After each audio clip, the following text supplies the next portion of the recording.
और अब बारी है हमारे इस खास सेगमेंट की जिसका नाम है चुनाव में आज। जी हाँ, इस खास सेगमेंट में 5 राज्यों में चल रहे विधानसभा चुनाव से संबंधित दिन की बड़ी खबरें दिखाई जाती हैं। न केवल खबरें हम दिखाते हैं बल्कि उन खबरों के मायने भी समझाने की कोशिश करते हैं। तो चलिए सबसे पहले देखते हैं कि चुनाव में आज क्या खास रहा।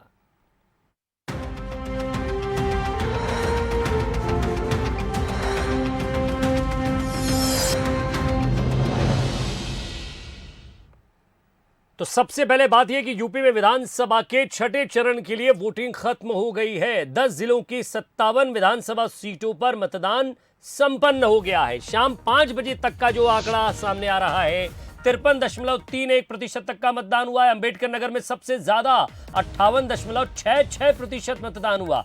बलिया में 51.81% मतदान, बस्ती में 54.24%, बलरामपुर में 48.53% मतदान, देवरिया में 51.50% मतदान, गोरखपुर में 53.89% मतदान, कुशीनगर पास से ही लगा हुआ है 55.00% मतदान, महाराजगंज में 57.38% मतदान हुआ है, संत कबीर नगर में 51.21% मतदान हुआ है, सिद्धार्थ नगर में 49.77% मतदान। ये वो इलाके थे जहां सबसे ज्यादा जातिगत आधार पर लोग रहते हैं।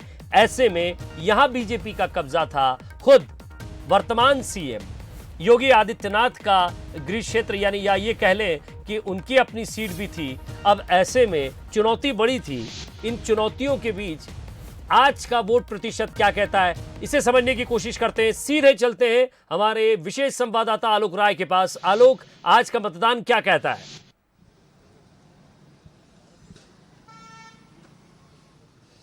देखिए, बिल्कुल आज एक महत्वपूर्ण चरण था 10 जिलों की 57 विधानसभा सीटों पर, जिसमें बड़े बड़े प्रत्याशी मैदान में थे। खुद अगर गोरखपुर से बात करें तो मुख्यमंत्री योगी आदित्यनाथ बीजेपी की तरफ से प्रत्याशी थे। इसके अलावा तमाम मंत्री थे जो योगी सरकार में बड़े बड़े मंत्री थे, उनकी सीटों पर चुनाव हुआ। इसके अलावा विपक्ष के तमाम बड़े नेता थे, चाहे वो स्वामी प्रसाद मौर्य थे जो कुशीनगर से ताल ठोक रहे हैं इस बार समाजवादी पार्टी के टिकट पर। इसके अलावा आरपीएन सिंह जो कभी कांग्रेस से पूर्व केंद्रीय मंत्री हुआ करते थे, उनके क्षेत्र में भी चुनाव था।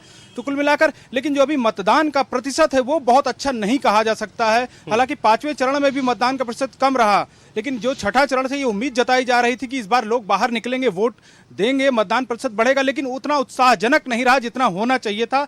और अगर बात करें 2017 की, तो इन जो विधानसभा सीटें थी इसमें जो चुनाव हुआ था तकरीबन 56 पॉइंट कुछ प्रतिशत था उस बार भी जो है पोलिंग। तो मुझे जो उम्मीद अभी तक जताई जा रही है, जो समीक्षक बता रहे हैं कि इस बार भी लगभग उसके आसपास ही रहेगा। हालांकि हमारे पास अंबेडकर नगर का अपडेट आया है। अंबेडकर नगर जिले की जो विधानसभा सीटें हैं वहां पे 62 से थोड़ा ज्यादा मतदान हुआ है, यानी 62% से ज्यादा। तो कुल मिलाकर अगर देखा जाए तो अभी तक अंबेडकर नगर एक ऐसा जिला है जहां पे मतदान प्रतिशत इस फेज में सबसे ज्यादा रहा। इसका मतलब कहीं ना कहीं वहां पे जो इलाकाई छत्रप हैं, चाहे वो सपा के हों या बसपा के हों, हालांकि वो बसपा का गढ़ माना जाता रहा है, और लेकिन जो बसपा के कद्दावर नेता थे वो इस बार समाजवादी पार्टी से चुनाव लड़ रहे हैं, चाहे वो लालजी वर्मा हो या अन्य नेता हो। तो कहीं ना कहीं ये उनका भी एक माहौल का उनका भी एक असर हो सकता है या उनका प्रभाव हो सकता है कि इस बार वहां पर वोट ज्यादा पड़े हैं। और दूसरी जो सबसे बड़ी बात है कि वोट कहीं ना कहीं इस बार भी जात पात के मुद्दे पर पड़ रहे हैं। जात एक बड़ा समीकरण दिख रहा है इस चुनाव में, इस चरणों जो भी चरण अभी तक हुए हैं।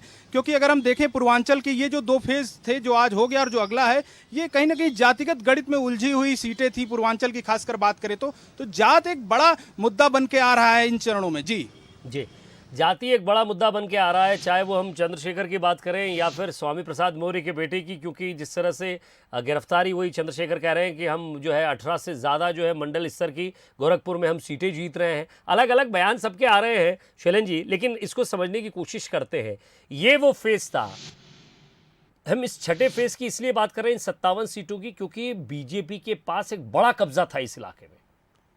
बिल्कुल, इसमें ये बीजेपी के लिए बड़ी चुनौती मानी जा रही थी क्योंकि जातिगत समीकरण इस बार बिगड़े थे, खासतौर से ओम प्रकाश राजभर और स्वामी प्रसाद मौर्य के समाजवादी पार्टी की तरफ चले जाने से। लेकिन बीजेपी ने भी इसमें वैकल्पिक तौर पर इंतजाम किए थे, अपनी नई लीडरशिप तैयार की थी, और वो मुद्दे ज़्यादा राष्ट्रीय मुद्दे थे, जैसे काशी कॉरिडोर का मुद्दा है या मथुरा का है या अयोध्या का है, इन मुद्दों को लेकर वो ज़्यादा गई थी। तो ये जाति समीकरण जरूर बिगड़े थे, लेकिन ये नहीं कहा जा सकता कि पूरा जाति का वोट समाजवादी पार्टी की तरफ ट्रांसफ़र हुआ होगा, क्योंकि जो लीडरशिप इन्होंने तैयार की थी पिछले 5 सालों में, खासतौर से इस जाति वर्ग में नए नेताओं को तैयार किया था, तो वो कितना वोट ला पाते हैं ये देखने वाली बात होगी। यहाँ अम्बेडकर नगर में बहुत बड़ी मात्रा में वोटिंग हुई है, तो ये कहा जा सकता है कि दलित वोटरों ने काफ़ी निकल कर वोट किया है। और कल जैसा कि आलोक कह रहे थे कि जो अभी तक ट्रेंड आया है 5-6 अब 6 चरण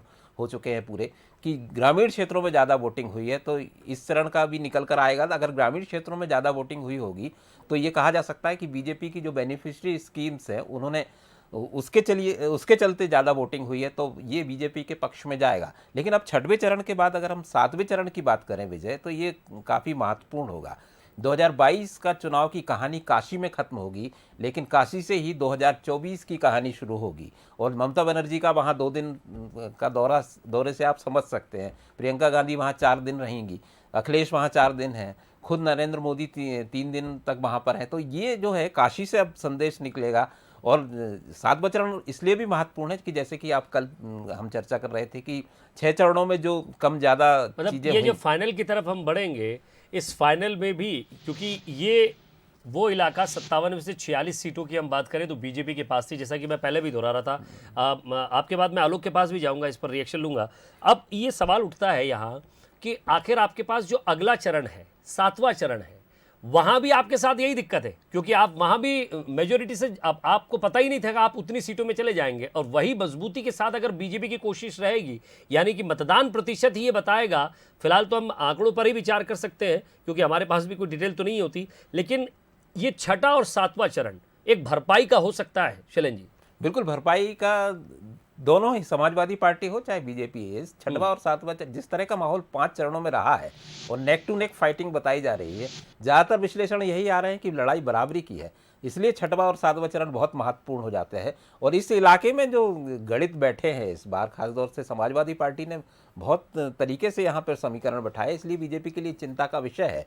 नहीं तो बीजेपी का इस बेल्ट में 2017 में बहुत ज़बरदस्त होल्ड था।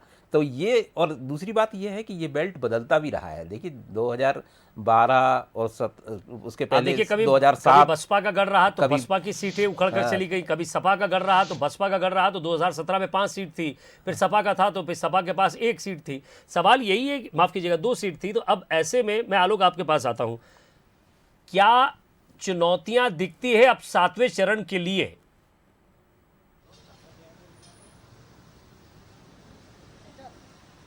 देखिए बिल्कुल चुनौतियां निश्चित रूप से हैं 7वें चरण के लिए, क्योंकि 7वें चरण जो है और महत्वपूर्ण होगा, निर्णायक और आखिरी फेज है। और जाहिर सी बात है उसमें प्रधानमंत्री का संसदीय क्षेत्र भी आएगा, वाराणसी। इसके अलावा अखिलेश यादव जो आजमगढ़ से सांसद हैं, उनके इलाके में भी वोटिंग होनी है।